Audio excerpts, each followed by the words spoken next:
Boa noite, meus amados. Boa noite, bom dia, boa tarde, dependendo da hora que você esteja assistindo. Desejo que vocês estejam bem, que o Senhor vos esteja abençoando e guardando, porque é isso que Ele faz conosco. Nos guarda, nos preserva, nos abençoa e nos leva para habitar os céus. Amém? Esse é o nosso desejo para todos que estão ao alcance das nossas vozes. Eu quero convidar você para uma meditação hoje, que se encontra no livro de Isaías, e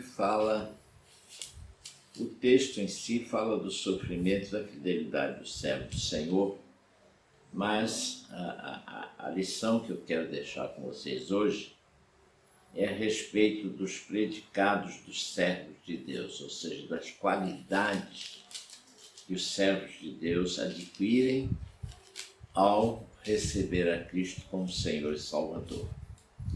Então convido vocês para a leitura de Isaías, capítulo 50, onde nós vamos ler apenas do versículo 4 ao versículo 10.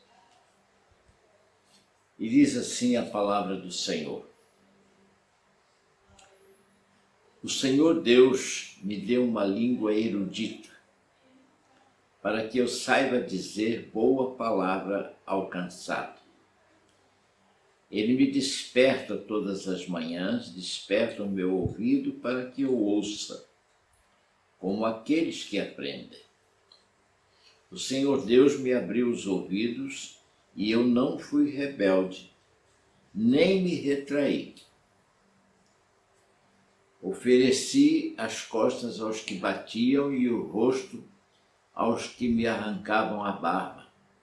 Não escondi o rosto dos que me afrontavam e cuspiam em mim. Porque o Senhor Deus me ajuda, por isso não serei humilhado. Por isso fiz o meu rosto como uma pedra, e sei que não serei envergonhado. Perto está o que me justifica. Quem ousará entrar em litígio comigo? Compareçamos juntos diante do juiz. Quem é o meu adversário? Que se aproxime de mim. Eis que o Senhor Deus me ajuda, quem poderá me condenar? Eis que todos eles envelhecerão como a roupa, a traça os comerá. Quem de vocês teme ao Senhor e ouve a voz do seu servo? Aquele que anda em trevas, sem nenhuma luz, confie no nome do Senhor e se firme sobre o seu Deus. Somente até aí. Vamos fazer uma breve oração, onde você estiver. Curve a sua cabeça, feche os seus olhos, medite em Deus. Querido Deus e Pai, mais uma vez, Senhor, no dia de hoje, nós te louvamos, te bendizemos e te agradecemos, Senhor, pelo teu amor, pela tua misericórdia, por todas as bênçãos que tens derramado, pelo que já tens feito nas nossas vidas, pelo que ainda há de fazer. Sabemos, Senhor, que Tu nos amas, sabemos que desejas o melhor para nós. Nós te amamos, obviamente dentro das nossas limitações, somos muito pequenos diante de Ti, mas Tu nos amaste primeiro e te preocupaste conosco. E antes mesmo de Te conhecermos, Tu já enviaste o Teu Filho à cruz para nos salvar. Embora que Tu, Senhor, nos conheces desde antes da fundação do mundo. Mas o mais importante nisso tudo, Senhor, é que o Teu amor, a Tua graça, a Tua misericórdia, que, como diz a Tua palavra, é a causa de não sermos consumidos, todos esses predicados teus para conosco, Senhor, onde levar-nos às mansões celestiais. Ajuda-nos, portanto, Senhor, a compreender o teu querer para as nossas vidas. Dá-nos força e sabedoria para praticar aquilo que te apraz, para que alcancemos misericórdia diante de ti. Pedimos estas bênçãos. Pedimos também agora, Senhor, que o teu Espírito venha sobre nós neste momento, no momento em que pretendemos meditar na tua palavra. Que a unção do teu Espírito venha nos falar. Consagramos a ti a nossa mente, os nossos lábios, todo o nosso ser, os ouvidos do teu povo que está ouvindo. Enfim, Senhor, te pertencemos. Usa-nos segundo o teu querer para abençoar vidas nesta hora. Pedimos isso e te agradecemos. Em o nome do Senhor Jesus. Amém e amém. Então, amados, voltando à palavra, como eu disse antes, eu quero falar dos predicados dos servos de Deus. Muitos crentes, prestem bem atenção a esse preâmbulozinho que eu quero falar com vocês. Muitos crentes, ou porque não sabem, ou por negligência, ignoram que possuem em Cristo toda uma gama de predicados. Predicados, estamos falando das qualidades, de qualidades que os tornam não apenas diferentes, mas privilegiados com relação aos seres humanos do mundo que não tem ainda o temor de Deus. A grande diferença é essa. A grande diferença, e é por aí que nós devemos nos diferenciar, é pelo fato de que nós somos tementes a Deus. Pecadores todos somos. Todo ser humano é, por origem, por causa do pecado inicial do homem, é pecador. O apóstolo Paulo disse: em pecado me gerou minha mãe. Não é que a mãe dela fosse uma pessoa errada na vida, mas é porque todos são pecadores. Nossos pais, nós, nossos filhos, todos nascidos na carne, não é? Gerados desde Adão para cá, somos pecadores. A grande diferença é que nós, os cristãos, somos pecadores arrependidos. Ao conhecer a Cristo, ao sentir o temor de Deus nos nossos corações, e buscando a face do Senhor, nos consagrando ao Senhor, recebendo a Cristo como Senhor e Salvador, percebemos a gama dos nossos pecados. Percebemos o quanto somos pecadores diante de Deus. Está na nossa carne. Quando recebemos a Cristo como Senhor e Salvador e passamos, portanto, por um novo nascimento, agora o Espírito de Deus que habita em nós, que passa a habitar em nós, aí há uma peleja muito grande entre a carne e o Espírito. E essa peleja nós vamos estar nela até o final dessa vida física. E a grande virtude é que em Cristo nós somos vencedores dessa peleja, porque Cristo já deu a sua vida na cruz, justamente para nos dar a vitória nessa guerra contra o mal. Mas nós temos que nos esforçar, temos que ter isso consciente em nós.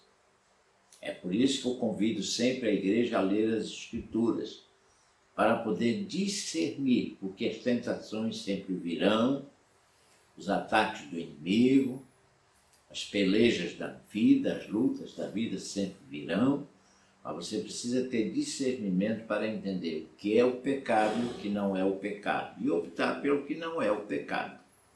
Porque o pecador arrependido em Cristo Jesus não vive pecando. Ele está sujeito ao pecado, mas não vive pecando. E quando peca, ele se arrepende o mais rápido possível para poder continuar em comunhão com Deus. Podem compreender isso? Então, queridos, ao tomar conhecimento deste fato, se ousarmos exercer a nossa fé e colocarmos em prática os dons recebidos do Senhor, a nossa vida fatalmente mudará, e mudará para melhor. E é isso que eu quero que você entenda através dessa parte que Isaías tão claramente deixou para nós. Ele começa dizendo assim no versículo 4: o Senhor me deu uma língua erudita, para que eu saiba dizer boa palavra ao cansado. Ele me desperta todas as manhãs, desperta o meu ouvido para que eu ouça como aqueles que aprendem. O Senhor Deus me abriu os ouvidos e eu não fui rebelde nem me traí, diz o versículo 5. O que o profeta aqui está dizendo? Deus me deu uma língua erudita. O que é uma língua erudita? É um linguajar clássico, é um linguajar sério, é um linguajar de pessoas tementes a Deus, não é um linguajar vulgar, não é um palavreado torpe, mas são palavras sábias. Deus dota os seus com palavras sábias. Você vê quantas pessoas aí, com pouquíssima cultura, vamos dizer assim, pessoas humildes mesmo, que não puderam provavelmente estudar na sua época, que poderiam, não tiveram condições, mas quando se convertem ao Senhor Jesus, começam a falar sobre coisas da palavra de Deus, coisas maravilhosas, que deixam, às vezes, aqueles que são cultos, deixam-nos extasiados. Poxa, como é que a dona fulana, uma senhora tão simples, fala coisas tão importantes, né? São as palavras eruditas das quais o profeta está falando aqui. Deu uma língua erudita. E para que essa língua? Para que essas palavras? Para que eu saiba dizer boa palavra ao cansado. Veja que Deus quer que nós sejamos arautos da sua palavra. Ele quer que nós falemos da sua palavra, das boas novas do cristianismo para as pessoas. E é para isso que ele nos dá as palavras boas, as palavras certas, as palavras bíblicas, vamos dizer assim. E diz o profeta, ele me desperta todas as manhãs, desperta o meu ouvido para que eu ouça como aqueles que aprendem. Ou seja, não é apenas escutar. Escutar, toda pessoa que tem uma audição normal escuta. Mas é entender, prestar atenção e guardar. Quando você vai na igreja, quando você está aí agora ouvindo a palavra que eu estou pregando para você, o certo é você, além de compreender, guardar no seu coração. Veja, desperta o meu ouvido para que eu ouça como aqueles que aprendem. É diferente. Gente, o mundo está cheio de barulhos, o mundo está cheio de coisas para se ouvir, mas o que Deus quer é que você ouça e aprenda, principalmente e obviamente as coisas de Deus. E o versículo 5 ainda diz, o Senhor Deus me abriu os ouvidos e eu não fui rebelde nem me retraí. Ou seja, não fique acanhado em aprender, pelo contrário, faça bom proveito daquilo que você ouve da palavra de Deus. guarde no seu coração, pratique e anuncie. Então, amados, a língua dos eruditos, língua de eruditos, uma sabedoria que não é peculiar ao mundo, não é comum para o mundo, é para nós, os servos de Deus. E a finalidade é essa, levar uma boa palavra aos cansados, né? E o sinal é ter ouvidos atentos para aprender, conforme nós lemos no versículo 5. No versículo 6, nós lemos assim, ó: ofereci as costas aos que batiam e o rosto aos que me arrancavam a barba.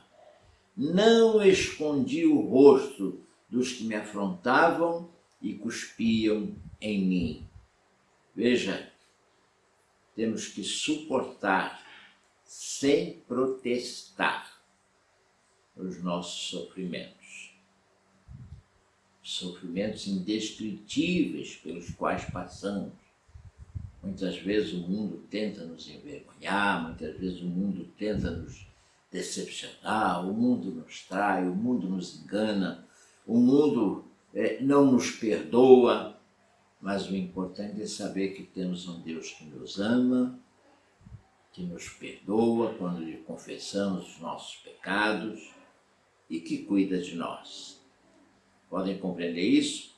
Então, suportar sem protestos os sofrimentos é uma característica do cristão.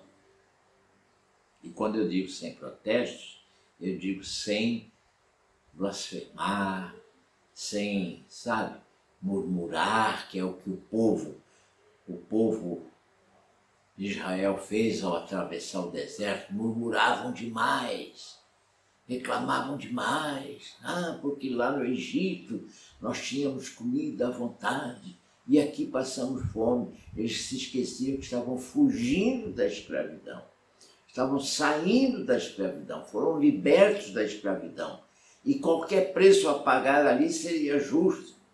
Mas não, murmuravam, por isso morreram pelo caminho.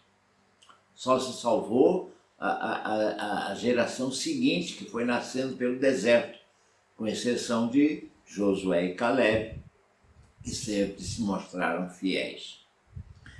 Do versículo 7 ao 9, o 7 e o 9, vou pular o 8 e falar sobre o 8º versículo depois, mas o versículo 7 e o 9 dizem assim: porque o Senhor Deus me ajuda, por isso não serei humilhado. Por isso fiz o meu rosto como uma pedra, e sei que não serei envergonhado. Versículo 9, eis que o Senhor Deus me ajuda. Quem poderá me condenar? Eis que todos eles envelhecerão como a roupa, e a traça os comerá. Coisa interessante, né? O que nós vemos aqui da parte do profeta e que nós também devemos ter é uma total confiança no Senhor. Certeza absoluta, porque sabemos que o Senhor nos ajuda para que não sejamos humilhados, nem condenados pelo mundo. O mundo acusa, mas acusar é uma coisa. E nós sermos condenados porque estávamos errados é outra coisa. As acusações sempre virão, sempre teremos. Podem compreender isso? O crente é sempre acusado de coisas que o mundo acha normal para eles, mas que não é, segundo a palavra de Deus, e por isso não queremos praticar, não é? É como aquele que eu sempre tomava uma cervejinha com os amigos lá no bar e tal, mas a gente sabe que o resultado disso são palavras torpes, são pensamentos torpes, são ideias torpes, e são fatos torpes que acontecem logo a seguir, não é? E simplesmente quando se converte ao Senhor e larga essa prática, fulano agora é crente, fulano agora não quer mais nada com a gente, não sei o quê, aquela conversa que vocês todos sabem. Mas o crente tem total confiança no Senhor e suporta tudo isso sem nenhum agravo. Agora vamos sim para o versículo 8 para entender uma coisa maravilhosa. O versículo 8 diz assim, ó: perto está o que me justifica. Quem ousará entrar em litígio comigo? Compareçamos juntos diante do juiz. Quem é o meu adversário? Que se aproxime de mim. Olha, o desafio que Isaías está colocando aqui, que deve ser um desafio também que premeie, vamos dizer assim, o nosso pensamento, a nossa mente, a nossa maneira de entender. Veja bem, ele tinha uma fé inabalável. O que me justifica está perto, ou seja, aquele que me advoga está sempre perto de mim. O meu advogado anda comigo. Quem é o nosso advogado? Nosso advogado é Cristo. É Ele que está intercedendo junto ao Pai por nós. Podem compreender isso? Ele está por perto, Ele não está longe. Então disse o profeta: perto está o que me justifica. E por causa disso, quem ousará entrar em litígio comigo? Infelizmente, o inimigo ousa entrar em litígio. E aí o crente tem a condição espiritual de fazer um desafio ao inimigo. E qual é o desafio? O profeta diz aqui, ó: compareçamos juntos diante do juiz. Ele está dizendo, olha, vem comigo, vamos ao juiz, vamos lá para ele nos julgar.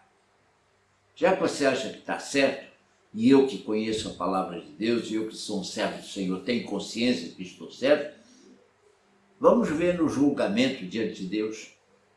Vamos ver quem é que Jesus vai dizer para algum, né? Apartai-vos de mim, nunca vos conheci. Ah, Senhor, mas eu ia na missa de vez em quando, eu acendia uma velinha de vez em quando, eu fazia e acontecia de vez em quando. Apartai-vos de mim, nunca vos conheci, é o que Jesus vai dizer. E para outros, ele vai dizer: vinde, benditos de meu Pai, entrai para o descanso que vos está preparado desde a fundação do mundo. Então, amados, nada como ter certeza de que estamos fazendo aquilo que é justo, que é agradável a Deus, para que o juiz não nos condene. A ponto de o profeta aqui desafiar, né? Compareçamos juntos diante do juiz. Uma declaração que ele faz ao inimigo. Você acha que é o bom? Você acha que está certo? Você acha que você é que prevalece? Então, quando chegarmos diante do juiz, você vai ver quem vai prevalecer. E depois ele diz assim: quem é o meu adversário? Que se aproxime de mim. Ou seja, ele não teme o adversário. O crente não teme, é uma das qualidades do crente. O crente não teme o adversário. Crente que tem medo de morrer, crente que tem medo de escuro, crente que tem medo de roubo, crente que tem medo... A gente sabe que essas coisas acontecem. Nós não estamos dizendo que não acontecem. Mas nós não tememos porque servimos a um Deus que cuida de nós. Sabemos que essas coisas acontecem, sabemos, mas não deixamos de ir na igreja por causa disso. Não deixamos de ir para o trabalho por causa disso. Não deixamos de cumprir as nossas obrigações por causa disso. Por quê? Porque somos pessoas tementes a Deus que procuramos andar nos caminhos retos do Senhor. Então ele diz: quem é o meu adversário? Que se aproxime de mim. É o desafio, e é um desafio que todo cristão deve ter no coração, obviamente, contra o seu desafeto, vamos dizer assim. É o desafio ao incrédulo. Apresentemo-nos juntos diante do juiz.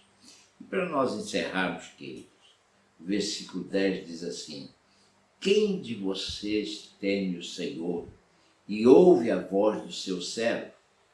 A voz do seu servo aqui é a voz de Jesus, a voz do Filho de Deus, servo do Senhor, na qualidade de filho, não é? E que veio morrer por nós e que anunciou as boas novas de salvação. Ou seja, quem de vocês tem o Senhor e ouve a voz de salvação, as boas novas do Evangelho? Né? Aquele que anda em trevas sem nenhuma luz, confie no nome do Senhor e se firme sobre o seu Deus. Ou seja, aquele que ainda não conhece a Cristo, anda em trevas sem nenhuma luz, quer dizer, porque ainda não teve, vamos dizer assim, a luz de Cristo na sua vida, né? E ele diz, aquele que anda em trevas sem nenhuma luz, está no escuro, mas não é no escuro físico falando, é no sentido espiritual, porque aquele que ainda não se converteu verdadeiramente a Jesus Cristo, é porque ele está em trevas. As trevas, a palavra de Deus diz que elas vetam a visão da pessoa. A pessoa não vê com clareza as coisas de Deus, não percebe. Quem anda em trevas não enxerga o reino de Deus. Como é que você pode entrar num lugar que você não enxerga? Como é que você vai chegar ali se você não enxerga? Então é necessário o quê? Que humildemente essas pessoas ouçam o Evangelho e deixem o Espírito tocá-los. Caiam em si e percebam, poxa, eu sou realmente pecador. Eu preciso dessa salvação. Eu preciso de Cristo. E isto que todos nós, os cristãos, já fizemos. E é o que falta ao povo fazer. Aquele que anda em trevas sem nenhuma luz, ele diz assim, confie no nome do Senhor e se firme sobre o seu Deus. É um desafio a exercer tamanha fé. E esse desafio eu deixo hoje para todos que estão me ouvindo. Eu sei que na sua maioria já são servos de Deus, são até membros da igreja, cristãos, e estão ouvindo e se alimentando dessa palavra. Mas haverá algumas pessoas ouvindo também, junto com seus familiares crentes, que talvez ainda não tenham essa fé, ainda não tenham essa claridade na sua mente, no seu coração. Porque isto vem de dentro. Se Deus coloca lá dentro, isso não é um letreiro que Deus coloca na nossa testa, não. Deus coloca dentro do nosso coração. Eu sou um pecador, eu preciso de Cristo, eu estou arrependido dos meus pecados e eu desejo a salvação que Cristo me dá. E o recebo como Senhor e Salvador. O dia que você pensar assim, entender assim e fizer uma declaração pública, eu quero receber a Jesus, sua vida vai mudar. Porque esses predicados, ou seja, essas qualidades, palavras eruditas, essa qualidade de enfrentar o inimigo, essa qualidade de ter certeza da sua salvação, a ponto de desafiar o inimigo, vamos diante do juiz. Tudo isso você vai receber num pacote só chamado salvação da nossa alma. Se você pode compreender isso, aonde você estiver, diga amém. E o Senhor te abençoe. Vamos agora orar mais uma vez para terminar. Querido Deus, amado Pai, mais uma vez, Senhor, nos dirigimos a Ti, agradecidos, Senhor, por esse momento propício, onde podemos falar da Tua palavra para os Teus filhinhos, meu Pai, os quais eu desejo que estejam bem, e eu te peço pela sua saúde, estejam onde estiverem, seja quem for, todos sejam cheios da Tua graça nesta hora. Alegra o coração dos Teus filhos. Dá paz ao coração daqueles que estão agora te ouvindo e reconhecendo que o teu Filho é o Senhor. Mas uma coisa eu te peço, Senhor Deus, dá a todos uma noite de repouso, um dia cheio da tua graça, uma semana na tua presença, e domingo, Senhor, estaremos todos juntos pela manhã, louvando e adorando a Deus. Deus e Pai, te agradecemos por tudo. Em o nome do Senhor Jesus, que cada um nas suas casas diga em concordância com esta oração. Amém e amém.